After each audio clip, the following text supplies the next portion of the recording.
So let's bring your reaction then to that story. I'm joined by David Funzani from the Independent Municipal Allied Trade Union and Richard Moila from the South African Municipal Workers Union. Gentlemen, thank you for coming through. Let me start with you, David. What do you make of that? I mean, it's quite shocking to us. It would seem that there's this forensic report that has come out, yet no accountability for the people that have been implicated. Thank you for giving us time to come here, and also as the IMA to come and show you how do we feel about this. Regarding these two forensic reports where two top officials of the GRA are being implicated, it's very disturbing for us. Because one issue that is very important, we need to make sure that the service delivery is being taken to the people. Majority of people are complaining about the standard of our roads at the city. So we must make sure that whatever happens, accountability must be there. Whether we like it or not, there must be accountability.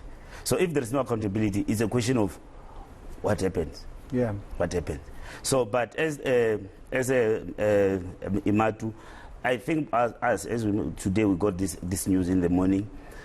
We are going to have a proper consultation with our members, also with our members within the GRA, also at the head office, to come up with a solution on how are we going to tackle this issue moving forward. Yeah. Because it has been coming out today in the media. So now we need to find a way. How are we going to tackle this issue? So we must go to our members back, and then after that we hold an urgent meeting in order for us to come up with the way forward. And it's important for us to get to the bottom of it, is it not, Richard? 400 million rand is no chump change. I mean, traffic lights in the city can go for days and weeks. In the case of one of the traffic lights on my journey to the office, at least 2 months without being fixed. Meanwhile, people were making it rain. Yes, thanks to us. We are really very much disturbed about maladministration and lack of leadership in the JRA.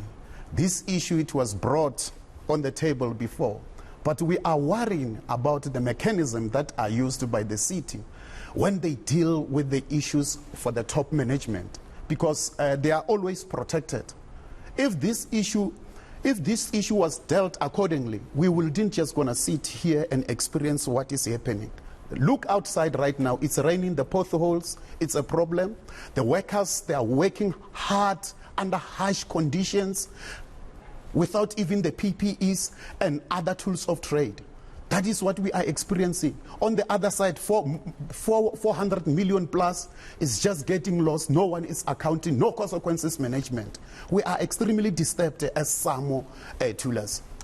Let me stick with you for a moment there, Richard. This is not new, is it? I mean, I was just going through some of the previous issues around JRA. This is the latest in a series of forensic reports. Based on previous experience, are we likely to see any action coming out of this? There was I think it was called White Hazy one, that had to do with the repairs to the M1 double-decker bridge. Then there was one that was investigated by Shadrach Sibia around AfriRent, I think it was some 2 years ago.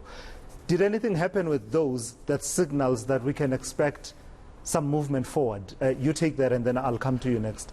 The audit reports never taken into consideration. That's why we are still sitting with this problem, because of the people who are holding the power. They are always advancing their interest, not the interest of the public. The community of the city of Johannesburg, they are suffering. Look at the potholes, as I've indicated before. Look at the traffic lights that are lying down. But the money, they just went missing without accountability. We are really disturbed at Tulas. Definitely, we just want to see that we appeal to the law enforcement agent to ensure that they are bringing these people behind bars, these perpetrators. Yeah, David? Yes. On that one, it is very important that whatever happens to the board must also come back to the employees or the top management. By saying that, if there are these issues that are pending, what happens to the integrity of you? What happens to the morale of the employees? Because now, tomorrow, you will go to the office, you will go to the depots, but there's this issue that is saying, what happens? How are you going to be able to work? When you say that you will get GRA, they will say, that GRA, that has got these issues, because everyone is watching. What would you say is at the heart of this lack of consequence management? Because some of the investigations that were done, for instance, the Shadrach Sibia one, looked into political influence in some of the financial processes and investigated that particular aspect. The other one that had to do with White Hazy, if I remember the name of the organization correctly, when Herman Mashaba was still mayor, that talked to issues of officials in JRA, in the high up echelons of JRA, getting involved in ways that they shouldn't have been getting involved in the awarding of contracts. So in your reading, as people who operate within JRA, where is the system broken? Yes, the way I see it, the reason when you were starting asking me questions, I said that we're going to do a proper consultation with our employees, because the moment we have that consultation, it becomes a protected one. Because we are talking within the union. That's where we're going to get more of the issues, more of the facts, or what happened, what really happened on these issues. Yeah. Because now, if I can say that I will be just assuming this is what happens. But if I say that we're going back and we're going to have a proper consultation, that's where, when we come back, we're going to come back with facts. Yeah. To say, this is what happens, this is where it started, this is where it has broken. Yeah. Richard, your understanding, where is the system broken? Lack of consequences management is a problematic one that needs attention to the city itself. If you check the acting CEO, Naidu, he was conflicted on the first report from audit report. But currently, the board, they appointed him just to act as the CEO again. Whereas they didn't consider, they know that they knew it, that is implicated in the 400 million plus.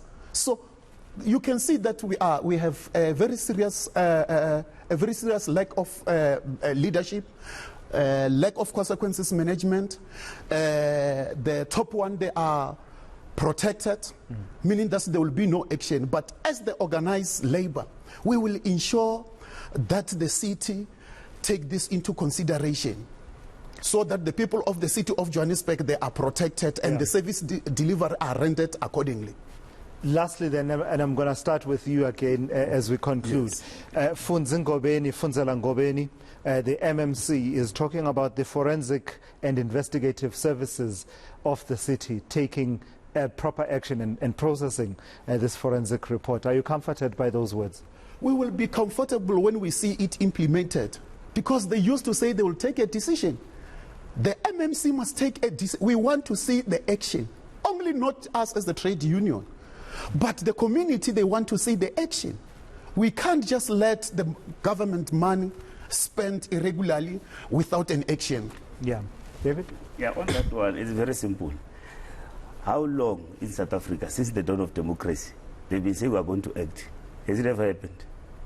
It has never happened. Yeah. They will say that we are going to negotiate, we negotiate for salary increase, but they will always turn in the last minute. Yeah. So I'm not surprised.